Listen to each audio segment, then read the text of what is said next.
Leadership is not a straight line.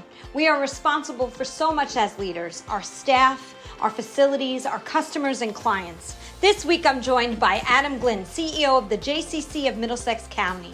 Adam shares how bold leadership and fearless adaptation have allowed the JCC to not only respond to community needs, but to reimagine what's possible. Adam's story is one of courage, connection, and vision, and you will learn more about how he transitioned from one career to where he is today. Before we dive in, don't forget to subscribe to the Today's the Day Changemakers YouTube channel and follow us.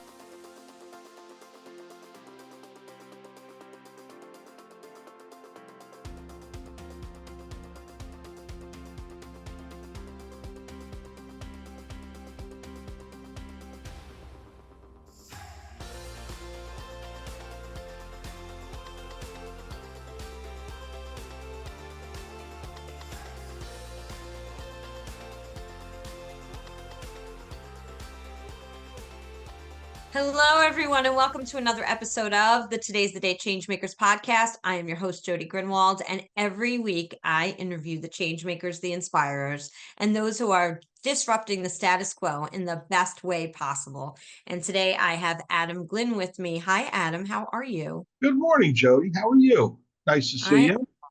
So nice to see you. Always nice to see you. And Adam is the president and CEO of the JCC of Middlesex County and beyond, right? Because it's you cover some of Monmouth as well. Yeah, Monmouth, Middlesex, portions of Somerset and Union counties, a rather large catchment area.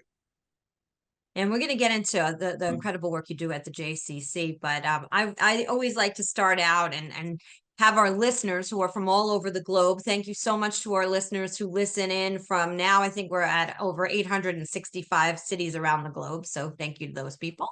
And don't forget to subscribe to the podcast on the YouTube channel as well under Today's the Day Changemakers. But Adam, where did you grow up? Where are you from? So I am a New Jersey boy. I grew up in Woodbridge Township in the town of Colonia. I went, and again, I was always a New Jersey guy, originally from Newark and then Woodbridge Township, and went to college, did my undergrad at Rutgers University and lived in New Brunswick, and went to graduate school in Washington, D.C., and then back to New Jersey. Worked and have lived in New Jersey for since college for the last 40 some odd years. So a Jersey guy. Love the Jersey Shore. Love pretty much everything about New Jersey, about the metropolitan area. I know we were just talking about a restaurant that we both have in common that we now right. is closed that you remember from years ago. So oh yeah. So now, when you were growing up over here on the Jersey Shore, where I am as well, what were you thinking you wanted to be when you grew up?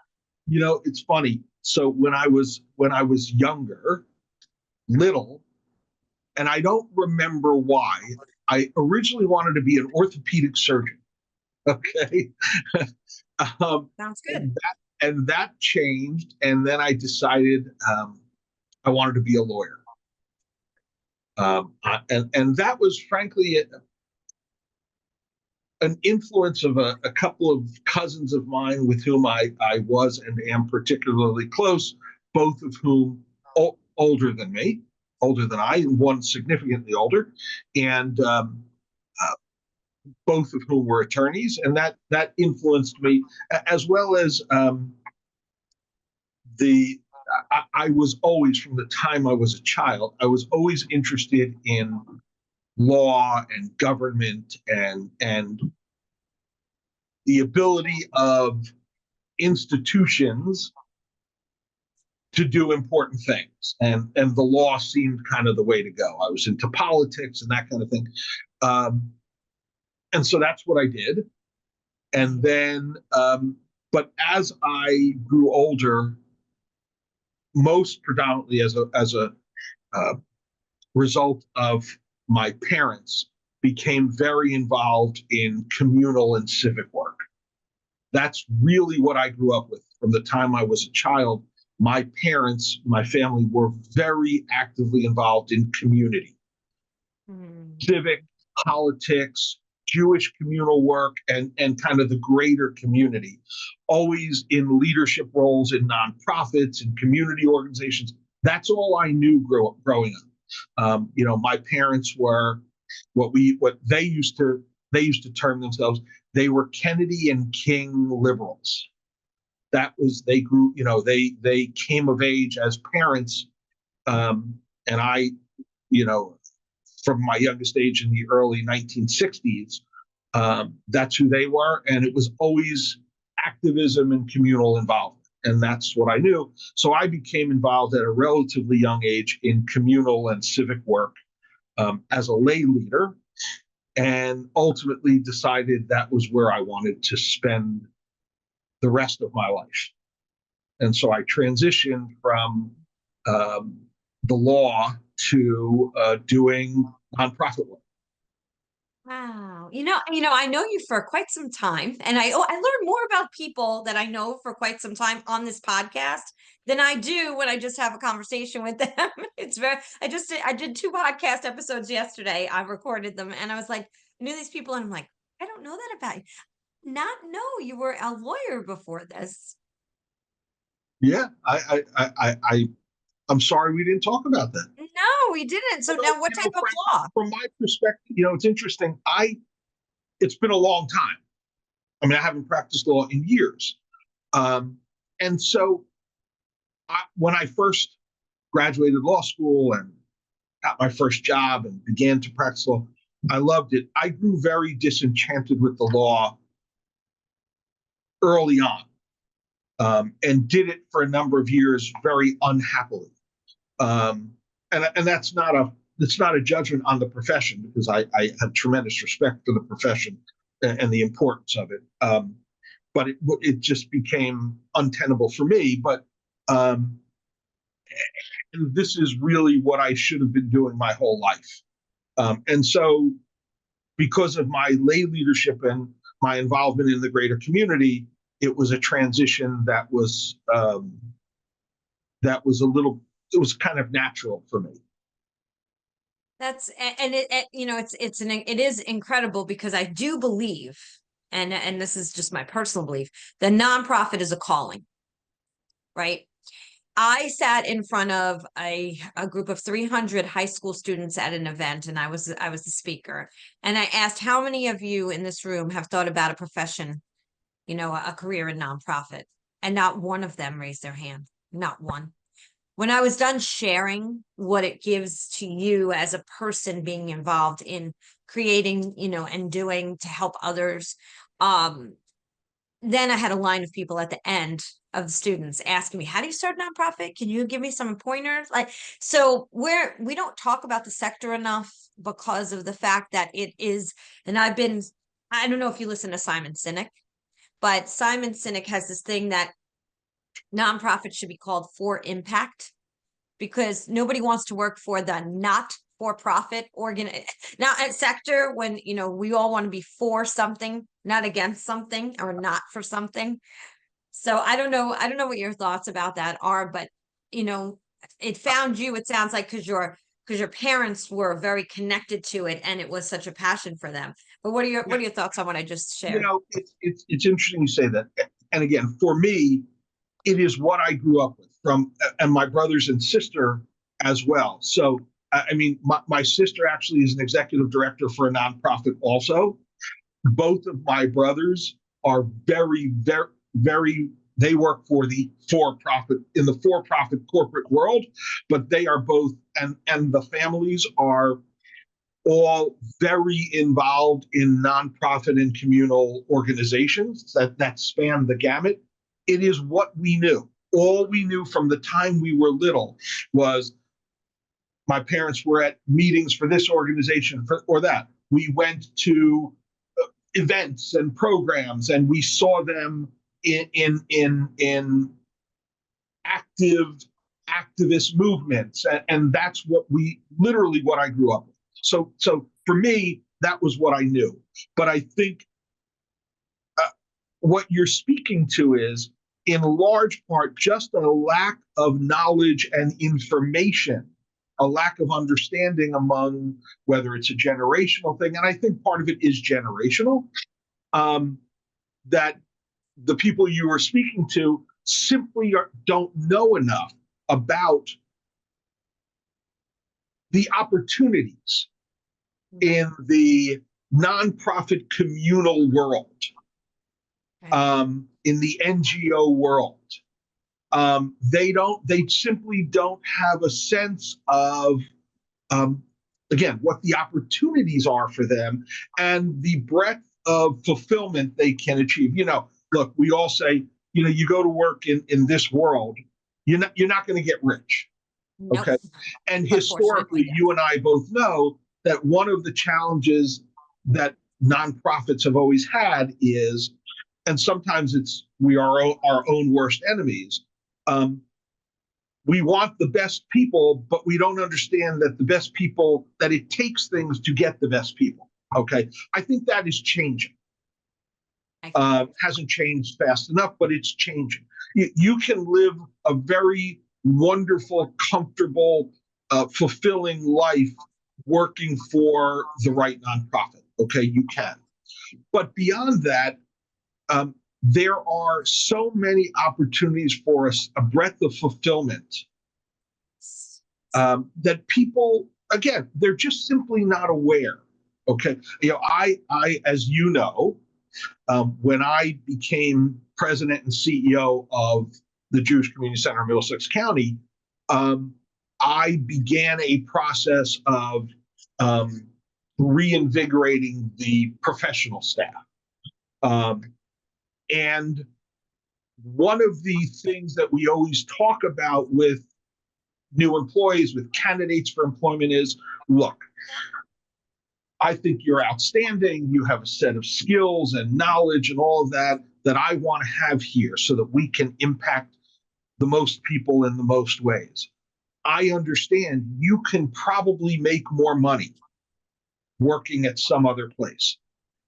But you will also find here, among other things, not only the personal fulfillment of doing really important work, but you will also find an environment that respects you, an environment that is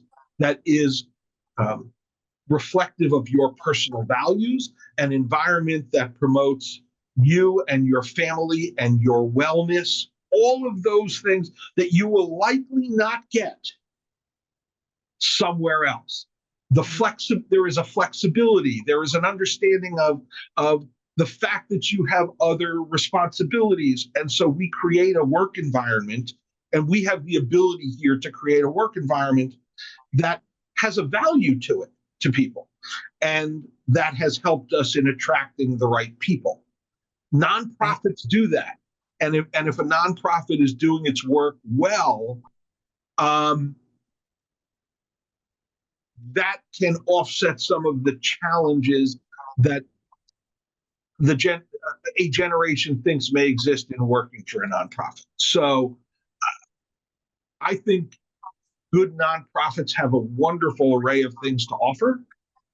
It's a function of people not being aware of it.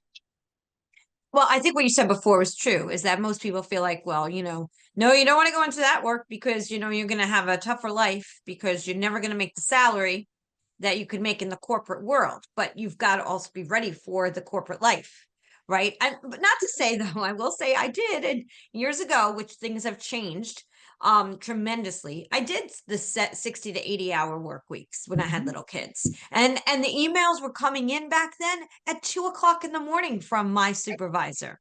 Absolutely. But it's not happening now like that anymore. It was back, definitely back in, I don't know, 2010, 9, 8, when I was doing all of that, it was, my boss would email me back then, 11, 12 o'clock, 11 p.m., 12 midnight, and I would respond because I was working till 2 a.m. So it's just what you did. Nobody asked you to, but it was like the unwritten thing. There wasn't enough time in the day. It was just crazy. There's one thing that I always say, and I think you and I once talked about this. I don't care what organization it is, what cause you are working with or for. Whether it's the JCC of Middlesex County or the American Heart Association, doesn't matter. Yeah. There are certain things that we all have in common that all of us are challenged by. We never have enough time, we never have enough staff, and we never have enough financial resources. I don't care who you are, okay? The numbers may be different. The challenges are very similar. And the reality is, I don't care whether you're working for the JCC of Middlesex County or you're working for IBM or Google. You work hard. You work for a nonprofit. If we're doing our work well, we work hard. We work long hours. We often work much more challenging hours than in the for-profit world. We're in our organization, we have lots of things that go on in the evening, on weekends, different times. It's not you come in at 9, you leave at 5, Monday to. So I have program people who much of their time is in the evenings or on weekends. When I have meetings with my board of directors or with committees and things, most of that is in the evening. It's not during the day, because these are lay leaders who have other jobs and lives who work all day. Okay, so I can tell you my typical work week, my typical work hours, I probably put in somewhere in the neighborhood of 60 to 70 hours a week. I'm out many evenings during the week at events and programs and communal things. And so that's what we do.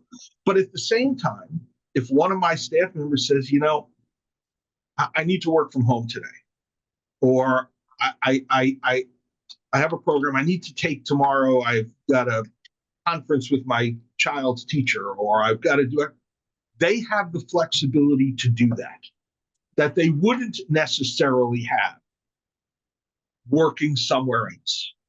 100%. And they know that if they have a challenge, a personal challenge, a family challenge, we're supportive of that in ways that other organizations and businesses don't necessarily have the ability or the policy to be. Mm-hmm. I agree. And that flexibility is so key. And I had that at Heart when I worked at American Heart. I had that at Lung, but I did, when I worked for the for-profit world, it was very, very different. I want to, we've been mentioning the Jewish Community Center and the JCC so much, but a lot of people may not really understand what JCC does that may be listening. So I think it'd be great at this point to kind of share the incredible work that you're doing. And there's a huge expansion happening for your organization directly. So we'll get into that as well, because I know you're building some new things over there. But why don't you share with everyone, some of the things that the JCC does? So the JCC, Jewish Community Center of Middlesex County, we are, in large part, what our name says. We are a community center. We're located in Edison Township, which is in central New Jersey. And Edison is the 5th largest municipality in the state of New Jersey, has about 110,000 people. So we are a large community center and social service agency. It is both member-based and non-member serving. We have right now approximately 5,000 members, and we serve upwards of 8,000 to 10,000 people a year in a whole array of programs and services, everything from early childhood education, special needs and disabilities programs, adult and older adult senior programs. We do arts and cultural programs and services, ranging from everything from lecture series to writing groups to book clubs. We do trips, theater trips, arts and cultural experiences, fine and performing arts programs that span the gamut of age, of interest, of talent, of capability. We also focus on social service and resource work. So we have mental health therapeutic groups. We actually have a relatively new physical and occupational therapy services program. We're introducing a whole new series of programs for therapeutic programs for individuals with Parkinson's disease. We have partnerships with a couple of large hospital organizations in our area that provide a series of programs, services, and resources for ranging from our young families, parents with newborns and preschool children, all the way up through senior living. So we are a community center. And of course, as a community center, we have very robust health and wellness.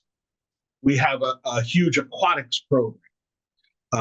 In fact, our preschool program, which is children ages 2.5 to 5 years old, as part of preschool, our 2.5 and 3 and 4 year old children learn how to swim. They learn water safety. We have aquatics programs that are adaptive for individuals with disabilities and special needs. We have a wonderful health and wellness program. We have a multi-area fitness center. We have a cardio center, weights and fitness center. We have personal training. We have health and wellness programs that focus also on particular demographic groups. We have a program called Live Well, which is a whole health and wellness program year-round, particularly for individuals over the age of 55. We have as well adaptive programs for individuals with disabilities in fitness and health and wellness and nutrition, counseling and disease prevention. And so we are a full service community center social service agency. And what is wonderful about our organization is that people ask us, do you have to be Jewish to join the JCC? That was going to be my question. So you beat me to the punch. Right. So the short answer is not only do you not have to be Jewish. Interesting set of statistics. So right now there are approximately 170 Jewish community centers throughout North America. Okay. Over 70% of all JCCs in North America have memberships that are more than 50% non-Jewish. Our community center, we exist in a very diverse community. So we have, somebody said that at one count, they approximated that the people who participate, who are members, who come to the JCC on a regular basis, speak 37 different languages. We have a large South Asian population, AAPI communities. So the majority of our membership and program participation are actually not Jewish. In fact, our preschool program, we serve about 150 preschoolers on a daily basis. It is about 90% non-Jewish. So JCCs have become organizations, and we have been for the nearly 41 years that we have been here, an organization that has opened our doors, and I say it, we have opened our arms and our hearts to just a wonderful, diverse and vibrant community. One of the things that we think is really important is in helping to break down barriers, misconceptions. One of the ways that we fight hate and anti-Semitism, which unfortunately is on a geometric and exponential rise in this country, is by being who we are and doing what we do. Any person of goodwill can come here and find something that touches them, that they need, that they're interested in, and once they're here, we try to create a set of programs and services so that no matter where they are in their point of life and where they're going, there will always be something for them, and that goes a long way to breaking those barriers, to correcting misconceptions, to fighting and overcoming hate and bigotry, anti-Semitism, hate in all its forms, which arises predominantly out of ignorance and out of misinformation. We take that role very seriously, and we have a wonderfully, I don't even want to say tolerant, because tolerant doesn't go far enough, mutually respectful and appreciative community here. I will tell you, for instance, when the terrorist attacks of October 7, 2023 occurred in Israel, the first people to reach out to us were members of our South Asian community who said, "Are you guys okay? Do you have family in Israel? Is there any way we can help?" We had a solidarity rally against anti-Semitism 3 days after that event. We had about 300 people here. People from all communities came to support this communal gathering. It's a wonderful community, and that's what we do. And as you alluded to, we are actually in the process of building our first major expansion in our 41-year history. We are adding a 22,000 square foot, 2-story wing to our facility, which right now is on schedule to be completed in July. It's a very exciting project. I should say it's exciting for everybody other than me. For me, it's a daily challenge, but it is exciting, and that will enable us to expand a series of programs and services focused on new program spaces for our seniors and our individuals with disabilities, as well as new spaces to expand early childhood and special needs enrichment. So all of those program and core areas are going to be positively enhanced by this project, and it's real exciting. It is very exciting. And I totally can feel you when you talk about the fact that it's exciting for everybody but the person who's working 70 hours a week to try to make sure it happens, and it happens when it's on time and funded. So it's always what I say, a juggle and a struggle. When did you start there, Adam? So when did we start the project? No, when did you start there?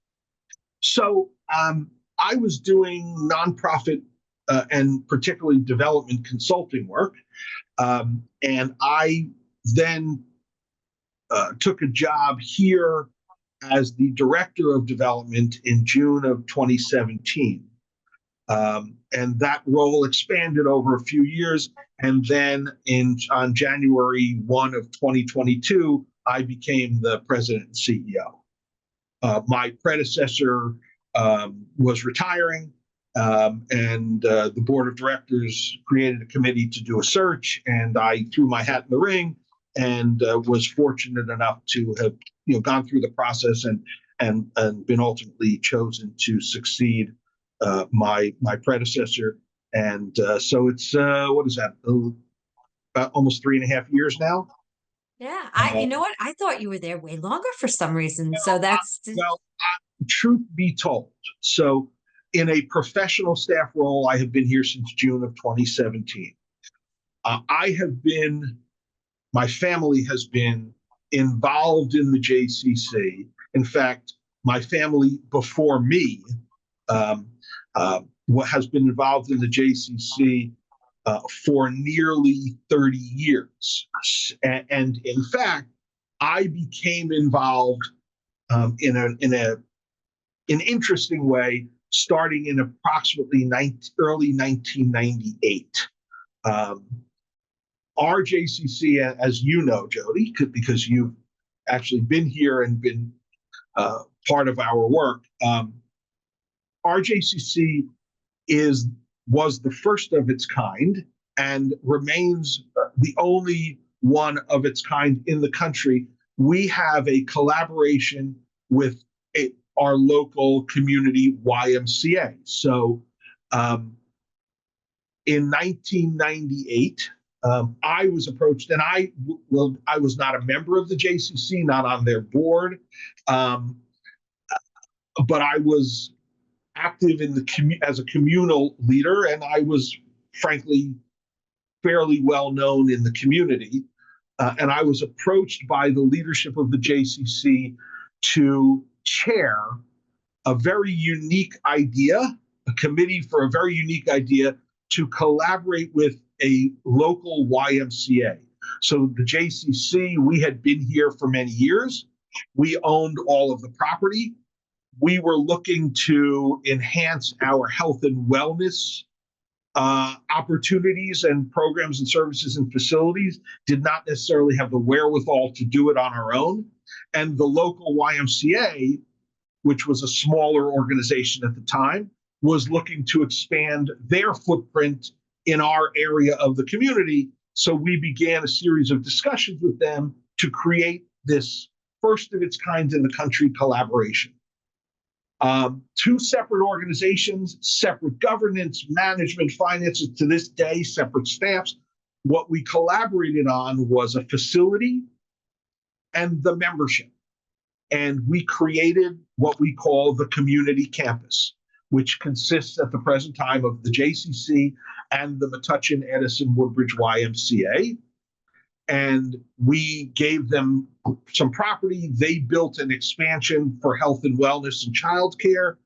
And now, since the grand opening in December of 2002, so it was a little more than 22 years now, we have this community campus. And if you come in and want to join as a member, you join technically neither the JCC nor the YMCA, you join the campus. And you have all of the programs and services that the JCC and the YMCA have to offer. And it is an incredible collaboration. And I was honored enough to have chaired the creation of this collaboration. And then I became, when we had done that, I then became the president of the board of directors, for which I served at that time as the longest serving president of the board of directors. And so I've been involved here intimately for almost 30 years, predominantly as a lay leader and since 2017 as a professional. Wow, that's a wonderful journey. That is for sure. It has definitely been a journey. Absolutely, but the evolution must be incredible to see from 30 years till now. It's amazing. And to see, look, the fact that two mission-driven organizations who were at the time, sectarian-based organizations have been able to not only to have created this, but to sustain it and to evolve into a really wonderful collaboration, I think in itself is a tribute to the community. It is not a tribute to me or those of us who were involved. It's really a tribute to the community for embracing it, both sectarian-based and the secular community for embracing it. Not always an easy thing to do in our world. And we have evolved as organizations, and there is a tremendous amount of respect and collaborative feel. We are doing nowadays more and more collaboratively from a programmatic standpoint, from a social service standpoint. So it's been, I take a tremendous amount of pride in it. I know you do. It's been incredible. You have a true passion, and you could just feel it when you talk about it and see it in your face when you speak about it. And, with that, how many members would you say you have at this point? So right now we have about between 5 and 6, about 5,500 members, and we serve. We also have many programs and services for which you do not have to be a member. You can participate. You can be a program participant. So we have about 5,500 members, and we serve during the course of any given year about somewhere in the neighborhood of 8,000, 8,500 members, up to as many as 10,000 individuals a year, depending upon the programs and services. We do a lot of programs. We do a lot of events. We provide services also in collaboration with a number of local, county, and state governmental units and agencies. So we are kind of a host site and a facilitator for lots of those types of communal programs. And so that enables us to serve the greater public, even if they are not members of the community center. Everything from programs, focused on special needs. We do programs with the local school districts. We provide resources and services. We work with other nonprofits, whether it's the Central Jersey Diaper Bank, the local food pantry, a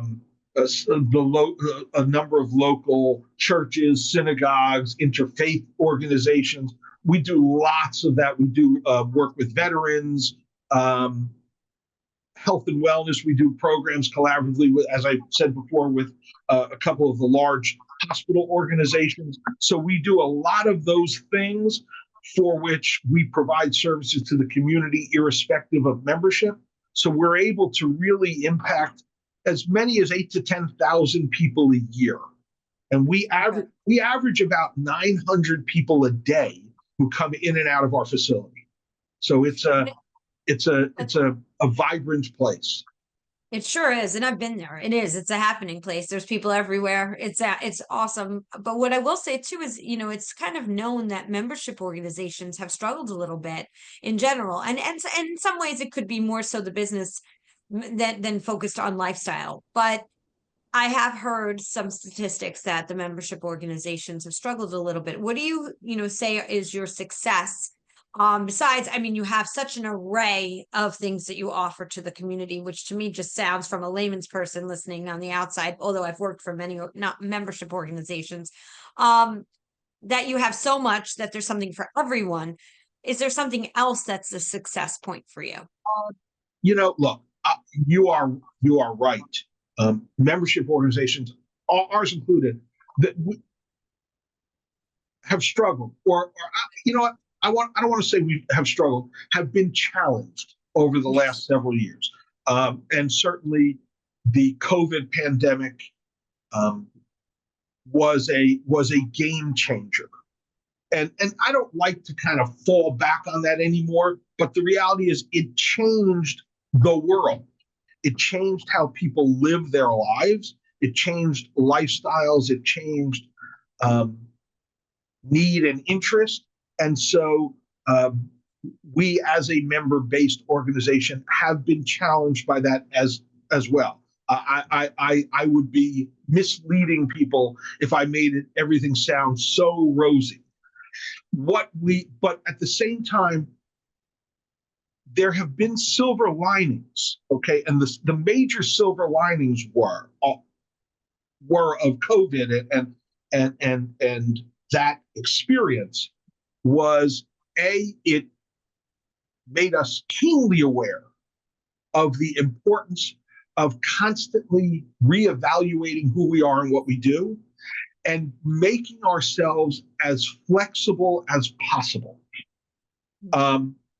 There are things, and it also, frankly, woke up our leaderships, professional leadership and lay leadership, to the understanding that the rules of the past don't apply anymore, that we can't be afraid of change, okay?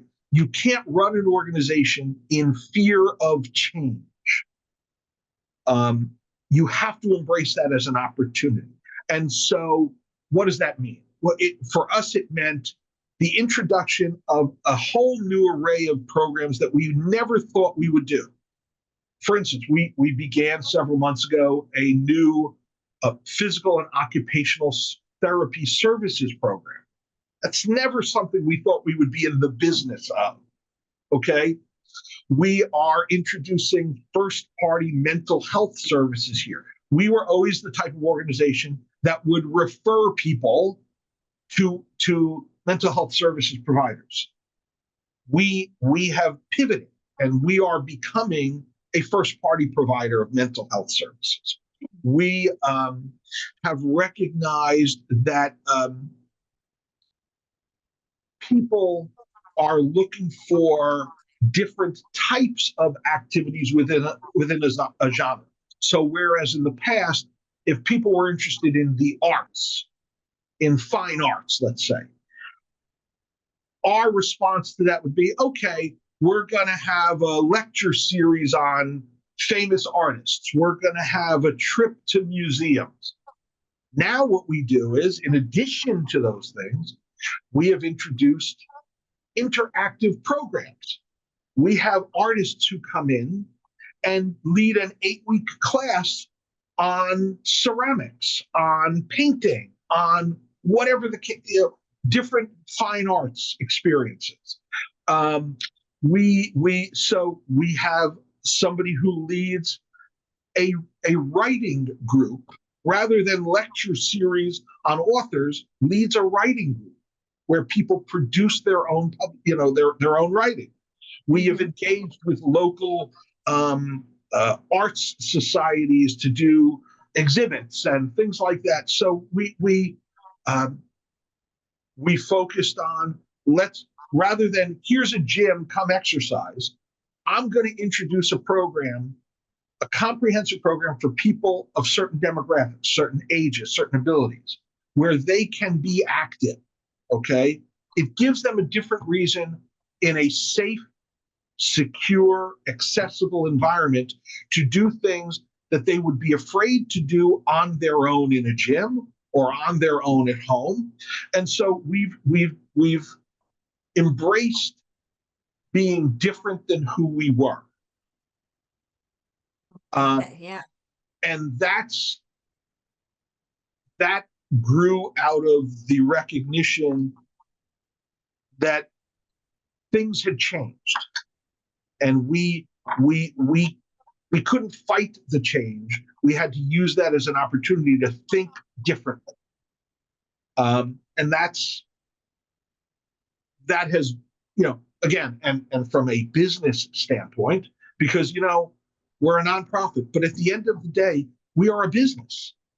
Okay, as I discuss with my staff and with my board of directors all the time, we want to do really important stuff. We want to impact people. I want people to, when they leave here at the end of the day, or whatever, for whatever reason they're here, when they leave, I want them to feel a little bit better than when they got here. Okay, whatever they're here to do, that's our responsibility. But if I can't keep the lights on, and can't pay my staff, and can't buy the equipment, nothing else matters. Okay, if I can't run the business properly, I can't impact people. So it's a business. And part of that is recognizing, identifying new sources of revenue, new income center. I never thought that I would be a place that had a series of programs, of therapeutic programs for people with Parkinson's disease. We are in the midst of rolling out a proprietary new therapeutic program for people with Parkinson's disease. It's taking an investment. There's things we have to do. But in addition to being really important, it's a revenue center. Oh, yeah. And so of course. That's how this works. Yeah. And so as I'm listening to this, I'm like, wow, I wish I lived way closer to, and I've been there, but I know you have all of these things, but just a couple of quick things that came to me while you were talking. You talk about it's a community campus. Obviously, you just talked, everything you just spoke about is all about community and bringing the community together, like-minded people that can come together in a place, like you said, that's safe, that you put so much effort into caring about the outcome of how somebody feels when they're leaving, that they are leaving with that feeling of fulfillment as much as the people that work there are feeling fulfilled for the work that they do. And I think that's just, that's why you are a change maker, right? That's why you're part of, I want to have you on here because you're doing such incredible change making work. Adam, what would you say was biggest accomplishment for you while you've been there? I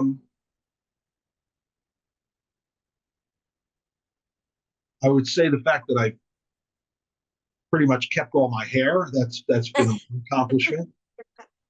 I've been gray for 30 years, so this job didn't cause it, but I keep it on my head. The biggest accomplishment. That's a great question. I would say, well, look, I guess the easy one is, because it's the most visible, the most tangible, um, is getting to, and people thought I was crazy, that it wouldn't happen, getting to building the new facility, which is something that I had been talking about for nearly 7 years. And that we were originally going to, we had gotten our final site plan approval for the project as it was originally designed 12 days before we got shut down by COVID. Ugh. And 6 days before we started the demolition of our lobby. 6 days before we were shut down by COVID. That was and then ultimately redesigned and expanded the design of our project. And people thought I was crazy, and maybe they're right about that. But the fact that we are on our way to completing this incredible expansion is I think it's a tremendous accomplishment, and it's kind of the easy one. You can see it, you can touch it, right? But for a number of years, I had been talking about wanting to expand the leadership of the organization in terms of what it looked like, the people who served. I wanted that to be more reflective of our community.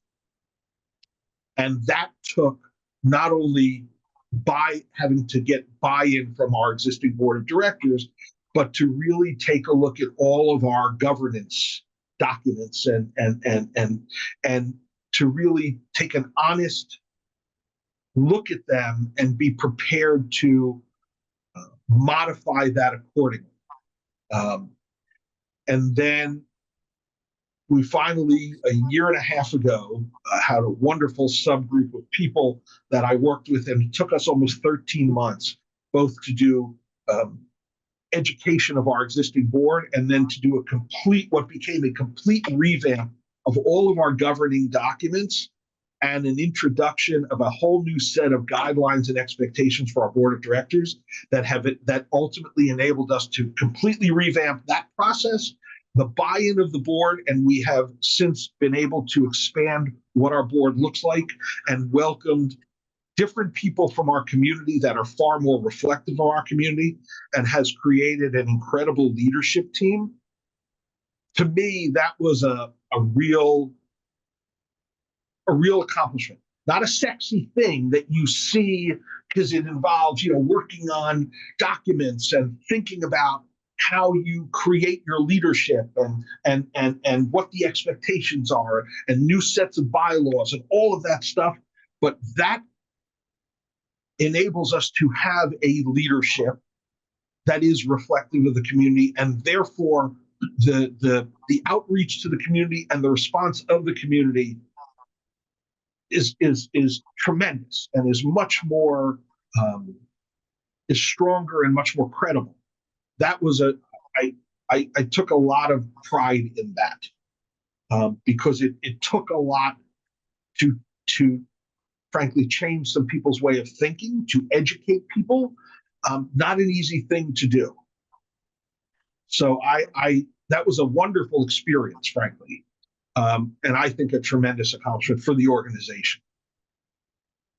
It's interesting, board membership, and you and I have talked about board membership. Board membership, it seems so prestigious when you're asked to be on a board, and it is a prestigious thing. But you ask busy people to get busier, right? And to give more. And I've spoken to some people who are on 15 boards. And I think to myself, and this is my personal opinion, so I put that in there, that when you're on 15 boards and you're splitting yourself up to so many things, it becomes very difficult to really give to any one organization the time, the talent, the treasure, right? Because it's those three things, time, talent, treasure. You only have the 3 T's. The three T's. And there's only so much of those three T's to go around as one human being, right? Because you can't tap your people if you're, for 15 organizations to contribute.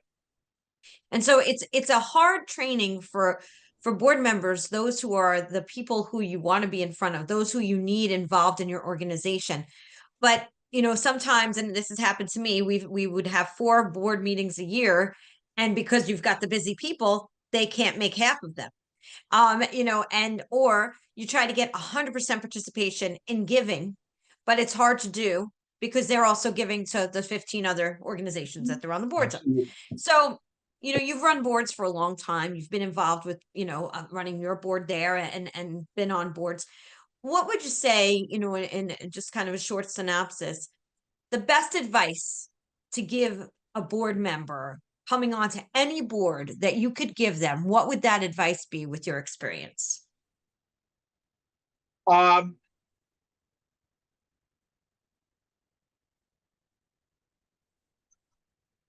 One thing I would say to them is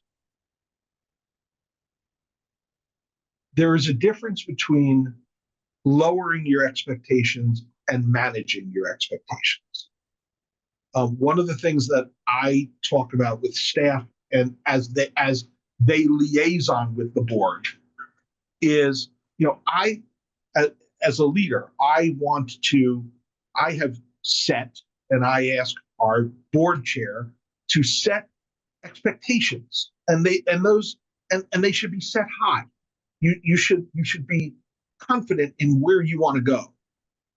But understand, but I also say to the board and to my staff who have to liaison with them, that there are times that you have to recognize that it is okay to manage those expectations. You're going to come onto a board and you're suddenly going to realize that for a whole host of reasons, things don't always happen as quickly as you want them to, or think they should if you were able to handle them on your own or in a different way. That is not lowering your expectation. It's managing. Okay. I think there has to be an awareness of the need to manage expectations. And I would also say, and I do say, we've been fortunate in the last year and a half, we've welcomed a half a dozen new board members, which is a really important thing to do. I say to them that don't be afraid to say something, to suggest something, to propose something that on first blush seems contrary. You can't lead an organization if you are fearful of something, of someone, of some idea. You can't lead with fear. So, and you have to, and so therefore, if you believe in what you're about to say, then say it. Understand that on first blush, the response may not be what you hope. But also understand that people sometimes need time to think about something, to have a discussion about it, to have the banter that may arise from hearing something that they're uncomfortable with. Don't be afraid. If you truly have accepted the board position because you want to lead and make a difference, if you truly accepted it for the right reason, don't fear saying something that at first blush seems out of the box, contrarian, out of the norm. I think that's important. No, it truly is. And managing, I loved what you said about managing expectations. I think that is very, very true. It is very easy to be on the outside looking in saying, well, they should be doing it this way, or why isn't this happening faster? And because if I did it that way, then it would be done already, or it would be, and so there's a lot of judgment, right? Because it's Yeah. easy to sit outside and judge. And I'm not saying that's what your board does. I'm just saying in general, that's Oh what yeah. boards do, and that's what they're there. They're kind of there for that, but at the also there's a lot of things, and I think sometimes there could be a lot more questions asked as opposed to just the judgment or or just the um thought process of I could do it better or I should do it better. It could be done that way or this way. So boards are amazing, and it's great if you can have 100% participation in the giving. So I always like to say that in the giving and the time, the talent, the treasure, because also the talent. I think they sell themselves short on the talent because for some of the smaller organizations or even the size of yours as well, sometimes even just some help with graphic design, social media posting, putting things out on your LinkedIn. Who do you know? I've sat in so many boardrooms. I don't know if you have, Adam. Who do we know that could potentially sponsor X? Or who do we know that could potentially do this? And everybody Yep. looks at each other like, so I used to actually, excuse the wording here, stalk people's LinkedIn to see who they knew. And I'd come to the board meeting saying, I see you know Jane Smith and Jane does this. And can you connect me with Jane? I'll talk to Jane. Yeah. Oh, I'm a stalker too. In a good way. It's all good stuff. Yeah. No, Judy, you're again,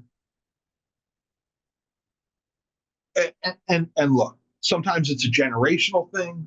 Sometimes it's the length of time that somebody has sat on in a leadership role. But this is what we talk about in terms of challenges and opportunities. We have the ability today to have access to so much information that can be useful to the organization. Finding the talent, okay, finding the treasure. Oh, you know this one, and or I know that they have a level of wherewithal. Okay, can you help me make the connection? And I got that by stalking their LinkedIn. Okay, whatever the case may be. If we're doing it right, I believe in information. Okay, that's what I know. Okay, I want to get as much information as I can to make the best decision I can. It may not always be the right one.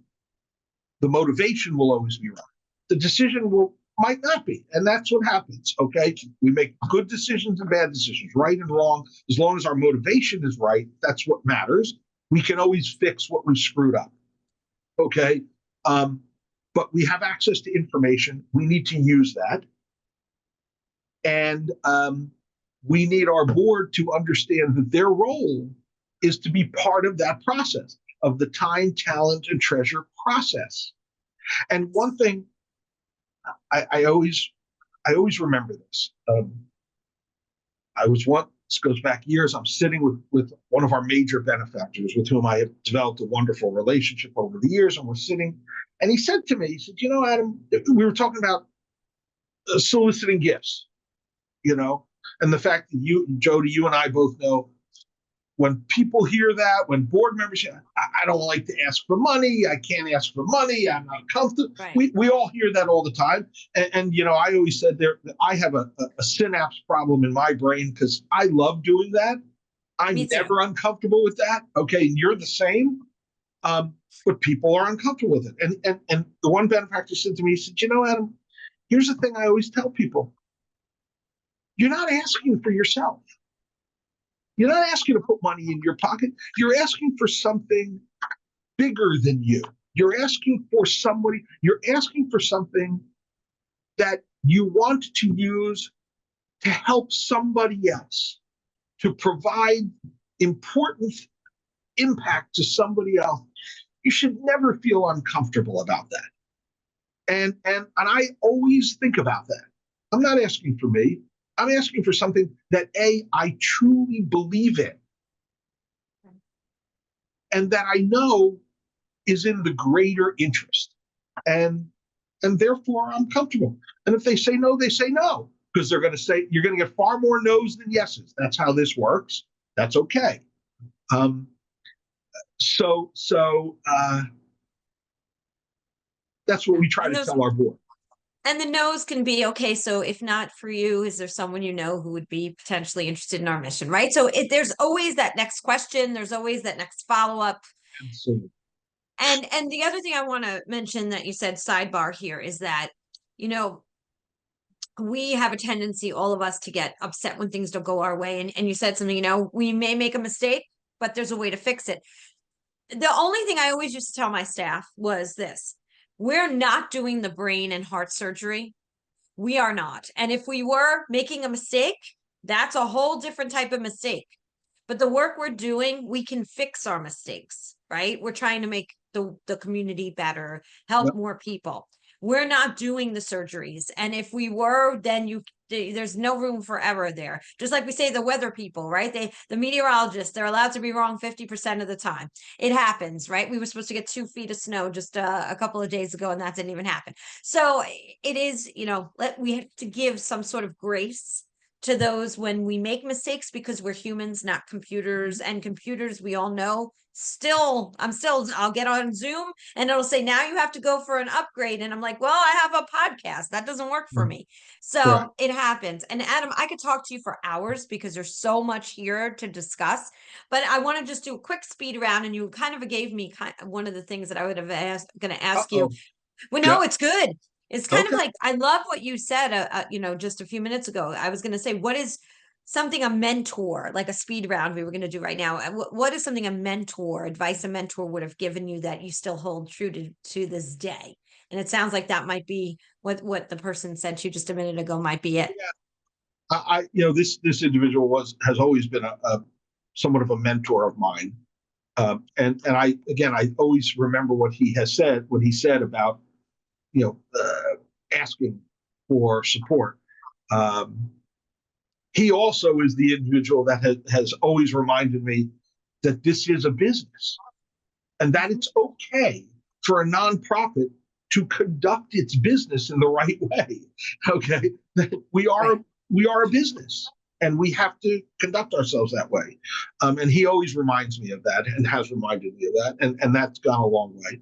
Look, the reality is, and I know this is going to sound like a cliche, but it is my reality. My mentors in life were predominantly my parents. Both of my parents are deceased, and they both unfortunately died relatively young. My father was 61, and my mother was 72. And so, if they were still alive today, they would probably both be on. My mother was until she got sick and passed away on the board of directors here. They were my mentors for my entire life, both in terms of kind of how they lived their lives, what they believed was important. And, when I became the president of the first board of directors that I ever sat on, and this goes back, I was probably 30 years old at the time. My parents both sat on that board and were both past presidents of that board of directors. And I became the president of the board. And they made very clear that this was my gig and that we weren't going to agree on everything. That was okay. And that I was entitled to, or I deserved, the level of deference that came with that position. And I always used to watch, particularly my father. My father, again, he was very well known, universally respected, had a level of credibility within the greater community that was just amazing to me. To this day, he does. And he's been gone 22 years, almost 23 years. Wow. But he was that person when he came into the room. Nobody worked a room like my father did. But when he came into the room, there was a presence about it. But he would sit at a meeting and I would watch him. And he was almost never the first person to talk. He would listen to certain things. and I could see what was going on. And then he would make his statement. Then he would say his piece. Then he would ask his question, whatever it was. And that has always been part of what I try to make as my methodology. And so, my parents were my mother served on a couple of nonprofits for which she was the first woman chair. Wow. Okay. It was, so that's who they were. And that's so special. That is just so special. It's just, again, I know it may sound like a cliche. Oh, my mentors are my parents, but they were. That's just who it was for me. It's not. My dad was mine. You know what I'm I saying? know. And my mom, I adore and love, but in the business world, in the world of the people that I followed when it came to that, it was him. And he always said he practiced the religion of kindness. It was always, so I understand exactly what you're talking about when it comes to parents. Not everybody has that. And No. we're lucky when we do, and to share it and to showcase it and share their messages. That's how we keep their memories alive and them still here with us by sharing, the things that they taught us. And hopefully I'm hoping my children will do the same when I'm not here anymore. Well, I can only hope. I say the same thing, as you have done also, and me, I give lots of speeches. I talk to lots of organizations. I always, and it drives my kids crazy at times, but I have part of what we do is, in my belief, we have a responsibility to set an example for our children. And I've been very fortunate. My children they're all grown and out. And they are all involved, active, aware, engaged. I would like to believe that to some extent, that is a function of what they have seen since they were born. Yes. And that's our responsibility. It's important. And so, 100%, yeah. 100%. My kids were going to heart walks at 3 a.m. with me when they were 3 and 8 years old. And one is director of development. Director of education for a nonprofit. The other is a music teacher working with kids every day. So So I do agree. They do learn. We learned from our parents, right? It's just the way it is. It's what we see, without a doubt. Is there a book, Adam, that you love and anything that comes to mind? I am an avid reader. I read almost exclusively nonfiction. Okay, it's just what I'm into. So, biographies, historical pieces, whatever the case may be. But right now, I happen to be reading The Art of War, Sun Tzu's The Art of War. Yep. I decided I wanted to read it. Anyway,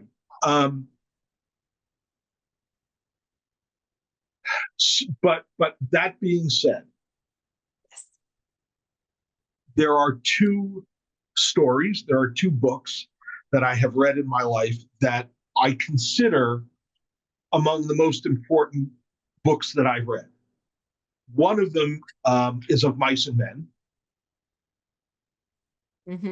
Yes.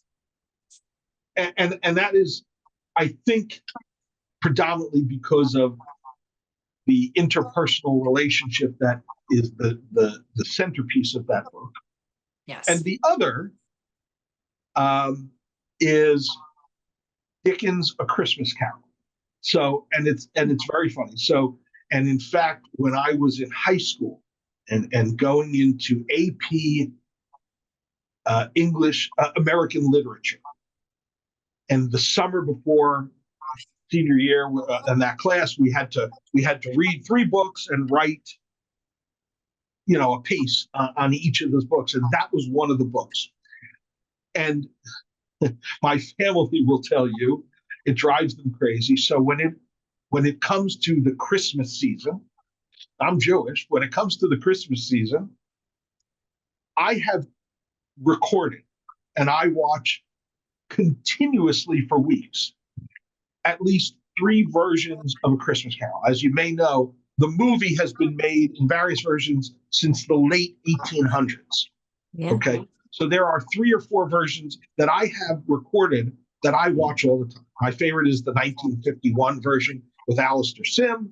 And there's a 1935, a 1938, an 1896, and a 1984 version that I also watch. It is one of my favorite stories, and it was one of the favorite books that I've ever read. There is something about Ebenezer Scrooge's evolution that I have always just found hopeful. And it struck me from the time I was in high school. And so it is one of my 2 favorite books. I love that. Even though it is A, fiction, and I read almost exclusively nonfiction, and B, something really old, not a generational thing, and C, they are among my favorite movies, and they're Christmas stories, and it's not a holiday I celebrate, but there is something about it that has always moved me. And so there you go. Those are. Love that. And that would not have been what I would have ever thought would have been the answer. And I am so thrilled that you shared that with us. Thank you for that. I don't know what it is, but it's always, yeah. And I watch them because I have them recorded. Right. I watch them all the time. But I love, you know what? It's the evolution. That's what it is. That's wonderful. Well, thank you for sharing that. And that's a great story. Anything else before we go that you want to share? Besides, also, we need your website so people can find the JCC. JCCMC.org. Very simple. JCCMC, Middlesex County, JCCMC.org. What do I want to share? This has been a blast. Thank you for inviting me.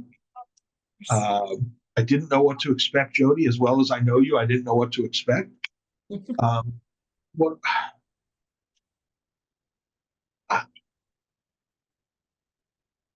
I guess the only thing I would share that I can think of right now, and again, this is going to come off as cheesy or cliche-ish. Whether you're in a for-profit or a nonprofit, there are challenging days. Like we all have very similar experiences in many ways. I'm, as we're building this new facility and dealing with everything involved in that, it has been incredibly challenging. And I will tell you, I will admit to you, Jody, because I can talk to you this way. There are days for me that are particularly overwhelming and lonely. I will admit that to you. It is a lot. But it is doing this kind of work is unbelievably fulfilling. And there are those moments which just really make it come full circle and make it just really remind me of how good it is and how wonderful and important it is. And the fact that what you and I started the conversation with, if individuals looking at what their careers are going to be, how they're going to live their lives, their work lives, there's a lot that this nonprofit world has to offer. And if we do a better job of informing people, we'll get really good people doing this kind of work, because it's incredible. The fact that you can have an impact on an individual there are no words to describe that. No, there aren't. And I want to say something because I so appreciate, the vulnerability in there too of saying, it's so fulfilling, but can be overwhelming and it can be lonely, because when you are at the top of the organization, when you are responsible and the weight is falling on you for all the things, it's not like you can go and share that with your team and your staff, right? Because they talk to each other. But when you're at the top, you will have the responsibility to keep the ship afloat.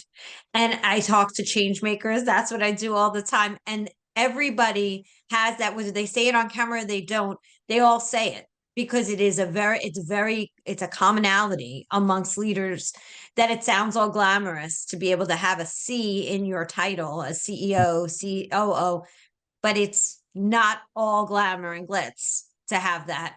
No, and look, I'm talking to you. You and I have a relationship, and you and I have talked about these kinds of things before. I don't share this with my staff. I can't do that. It's the old "don't let them see you sweat." They can't. Right. They can't see that in me. It's not good. And maybe I'm wrong about that. I don't know, but it's the only way I know how to do it. I have to convey a certain strength and confidence and unwavering sense of what we're doing, and I believe in it. There are times when it's overwhelming and lonely. I can't share that with them. Right. And that makes sense. And I'm okay with that. I get that, but I will tell you one thing though. The interesting part that I have found, and there's been some research done too, is when you do share that, and if you can, it gives them the permission to also say, even though I don't have a C in my title, I'm feeling that way too. So thank you for validating that it comes from all the levels and not just me who feels like I am in the middle of this organization and not at the bottom, not at the top, but I'm also feel like I'm drowning. So there is a sense of permission to share that and to say, hey, we're in this together because we're all trying to stay afloat. Let's swim a little faster, but let's do it together. Right. But Adam, I want to thank you so much for this interview. I want, before we end, I just want to thank you one more time. Can you please give your website? Sure. It's www.jccmc.org. And maybe we'll come back on. I'd love to have you back on, share about your update about the expansion, and talk more about this subject as well. Anytime. Thank you so much for inviting me. This was awesome. This was great. Thank you so much for sharing, and I appreciate that. And thank you for sharing about your parents on here too. And I think it's just a beautiful thing. And the work you're doing is incredible and wonderful. And believe me, as much as you feel alone, just know you're not, because I feel alone too. I even as an entrepreneurs feel alone. It's an interesting thing, but and thank you also for sharing about boards. I think there's a lot more to talk about when it comes to that too. So in our next episode, we could do that when we do talk again. I would love that. All right. Terrific. Well, so I'm just going to remind everybody to please subscribe to the Today's the Day Changemakers YouTube channel. Follow us on Instagram and on Facebook at Today is the Day Live It, LIVEIT, because that's what we need to do. Today is the only day we're given. I'll say what I say at the end of every single podcast. Today is the day. You cannot go back to yesterday, and you do not yet own tomorrow. So what small or large steps are you going to take today to get yourself closer to your goals? Adam Glinn, thank you so much for all the work that you're doing, and thank you for being part of this podcast. Thank you, Jody. Pleasure. Thank you. Have a great week, everyone.